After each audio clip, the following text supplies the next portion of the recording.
This is the Lone Crater YouTube. We hope this video helps. You start by confirming you have the right IAM permissions. Without describe snapshots and delete snapshot, you can't proceed.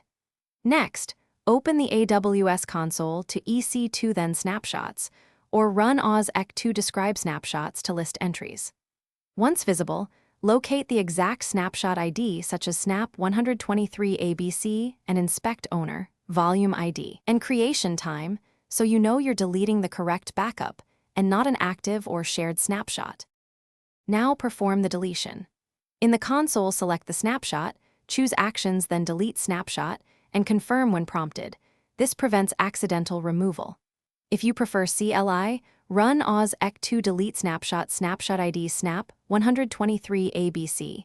It's immediate for the snapshot record, though storage cleanup may continue. Make sure the snapshot isn't shared or tied to ongoing copy tasks, and double-check your account context so you don't delete a snapshot owned by another account. Finish by confirming the snapshot is gone. Refresh the console list or rerun ec2 describe snapshots for that ID.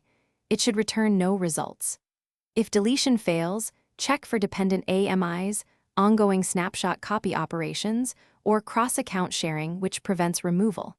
If you see permission denied, consult CloudTrail and IAM policies to identify which action is blocked. One troubleshooting tip: revoke shares or deregister AMIs that reference the snapshot. Thanks for watching. Consider subscribing if we helped you.